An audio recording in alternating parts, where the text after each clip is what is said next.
Let's run you through our star guest lineup over the next half hour. A. Balasubramanian, CEO at Birla Sun Life Mutual Fund, will be joining in. Gultek Chandani, investment advisor, will also be coming in on the show, as well as Ashwini Gujral, fund manager at ashwinigujral.com. Let's find out what exactly is on the market's minds, and clearly, Nikunj, it seems to be all of these macroeconomic worries with respect to the rupee particularly.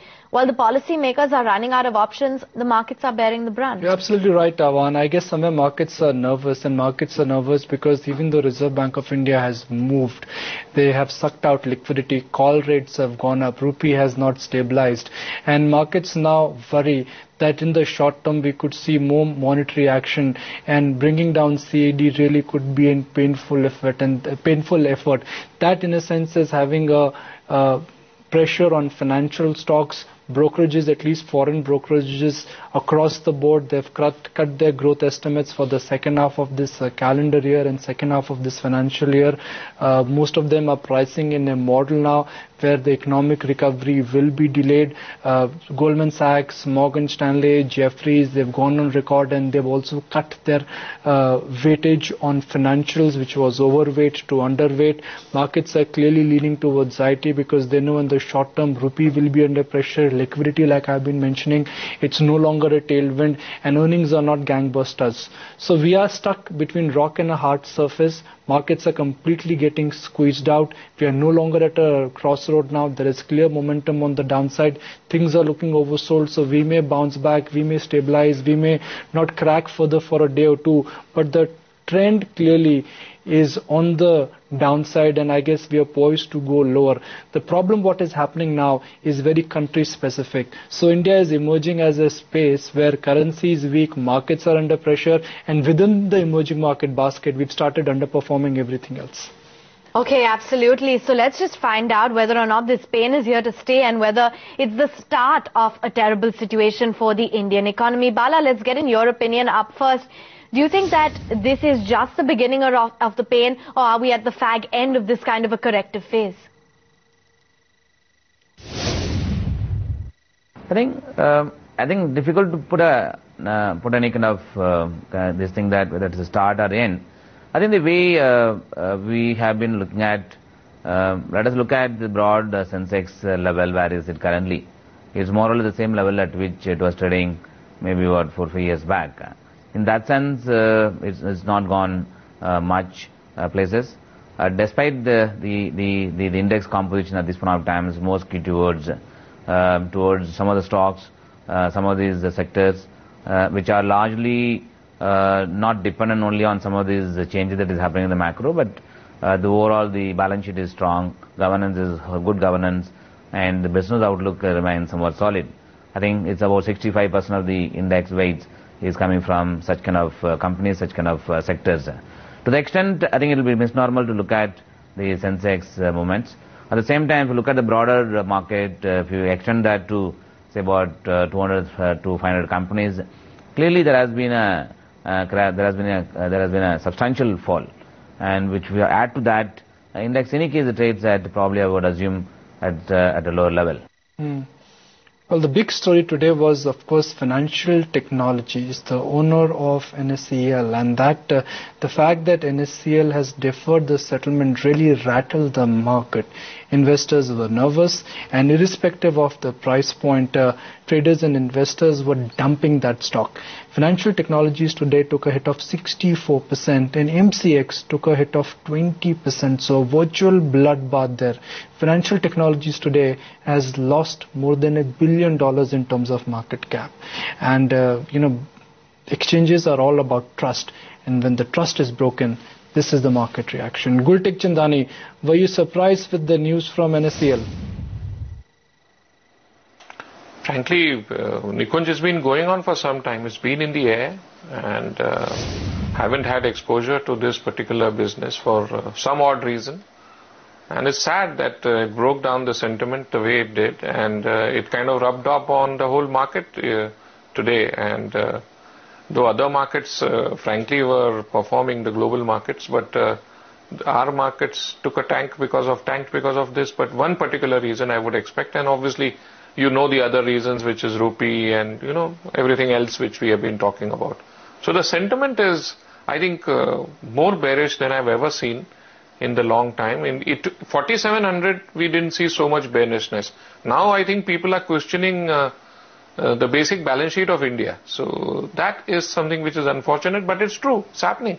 And we are a ship which is moving swiftly downwards, southwards if you like. So it's a mess, but we have to kind of battle ourselves through our mess. All other countries, particularly emerging market countries, are in same mess. I don't think Europe is doing any better. And for that matter, US is the only one which seems to be showing some growth, which obviously with so much money being pushed into the system. So let's wait and see what's happening in the world. I think the world itself is in a, I would say, very topsy-turvy situation. You know, sometimes I think about it as a driver, you know, somebody driving you and you at the back seat just don't know where the fellow is taking you. So it's similar to that now. Speaking of topsy-turvy, that's exactly how the Bank Nifty also has been shaping up over the past many days. What kind of a trade would you have on it, Ashwini? Well, the Bank Nifty remains weak. Now, obviously, things cannot go down in a straight line. So, you will see some amount of pullback, etc. But, you know, the target is fairly clear. We made a double top at about, you know, neckline of 11,000. So 8,500 is a fairly clear target on the Bank Nifty. We are just, you know, pausing for a bit before the downtrend continues. And I don't think the pullback will be of any significant magnitude. Gul, your view on how you're looking at the growth shaping up for most of the auto companies in light of a challenging environment? As you can guess, I mean, what would be the growth? Because basically, I think these are all soft underbellies. And currently the situation is such that wherever you go, whichever company you talk to, either people are scared of losing their jobs or something else is happening. That is obviously going to impact both property and auto sales. And the mood is definitely down. I mean, every day, wherever you go, the first talk is, what's your view on the rupee? The second talk is there somebody who's running this country? And the third talk is, do you ever see a recovery over here or this nation is over? So, you know, this is typically when the mood is terrible. And these talks, normally you hear that when in 1991, when we were trying to open up our country and, you know, the things were down at a abysmal low, and similarly now. And now people are more alert, so the talk starts very early, if you like. So I don't expect much to change unless something happens to the rupee or something happens to QE or something else changes internationally. Somewhere, some kind of shred of positive news has to come through. We have been declining for 4 or 5 days, and I think somewhere people will start looking at bottom hunting. I have started doing, and some pharma companies have started looking at it. But you know, right now there's pain, and by definition, all of us are a little bit low. Otherwise, whatever new you add to the portfolio, for the first few days, you're bound to lose money, and that's painful. Yeah, the hatred for equities as an asset class, I guess it is at an all-time high. And markets, they right now simply love to hate equities as an asset class. Ashwini, Mahindra and Mahindra today took another hard knock. Whereas this week has been okay week for autos, Mahindra and Mahindra looks like it's a one-way street for that counter. Well, two-wheelers held up for some time, but I guess, you know, even autos will fall.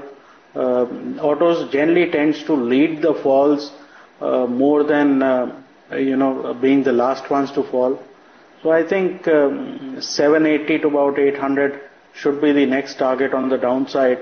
But overall, two-wheelers in any kind of slowdown tend to hold up better because of monsoon, etc. So if you have to be in autos, try to look for the two-wheelers. Bala, IT as a basket, do you think that's getting a crowded trade, or the large cap IT stocks still have a distance to go before they top out or before they hit a wall? I think this is also another sectors had been underperforming the market for some time. So I think whole of last year the sectors was completely divided within the large cap names. And also given the fact that we are seeing some bit of marginal recovery in US, which might lead to an increased level of spending, which could also in some sense help actually the Indian software companies, but for of course there are few challenges such as H1B visa quota, etc. If some of them are actually resolved, I think there is a high potential for these sectors to do better, given the fact that the scope for the companies to disappoint on the earnings is relatively lesser compared to the other sectors. Again, on a relative terms, we are assuming that it would perform better than the other sectors. We're identifying some of the top stock ideas that you need to watch out for. Let's start off with Pranay, who joins in from our research team with a word on what the dealing rooms are abuzz with. Pranay.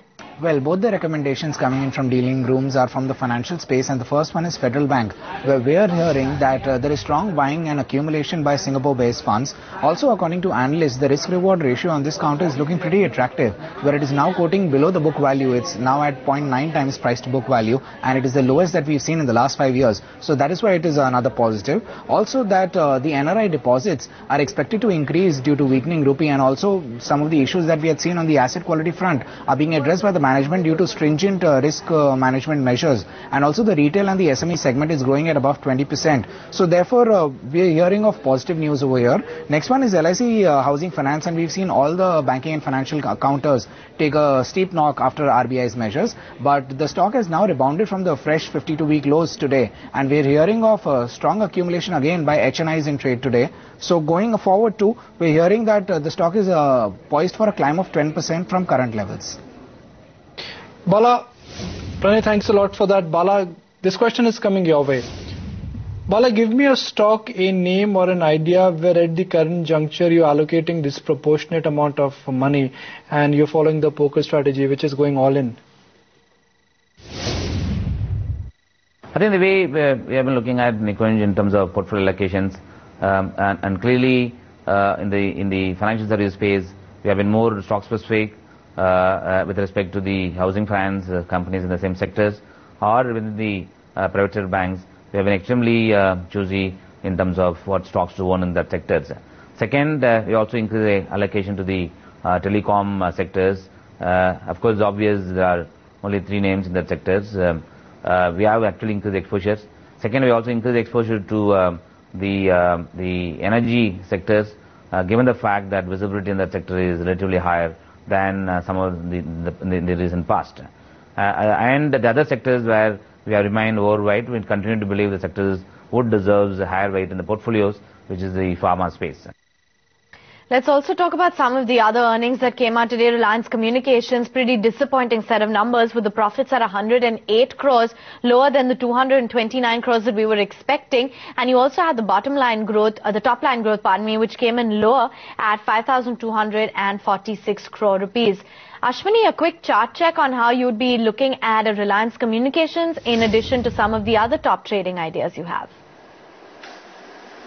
Well, Reliance Communication is a strong stock. It's finding some kind of support around 135, 140.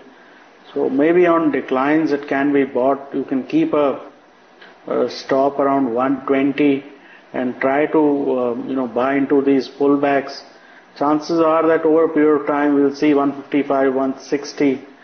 And on other trading ideas, mostly it's on the short side. You can sell into an ONGC with a stop of 285, target 268. Bank of Baroda is a sell with a stop of 537, target of 512. And Ranbaxy is a sell with a stop of 271, target of 245. Gul, you mentioned that at the current juncture you are a buyer. So where are you putting your money to work? Where are you bottom fishing? What are you nibbling at? In balance sheets which are having absolutely no debt, which are not broken, and which are affording an opportunity. Because you have to hunt for companies with virtually no debt, for the simple reason that going forward, if these interest rates go out for longer term, as you know, we have increased the interest rates by nearly 200 basis points or 250 basis points. So we have to kind of look at companies with either no gearing or absolutely very small gearing. So those are the businesses which one is looking at, which obviously means you are looking at pharma, FMCG. Some telecom I have been holding from a long time, and oil and gas. some top line companies, and that including, I mean, there's only one which I've been focusing on is Reliance actually, and that also should be as a disclosure that I'm holding on to Reliance. Thanks very much then, gentlemen, for taking time out and joining in. Gul, Ashwini as well as Bala, it's been great having you with us on the show.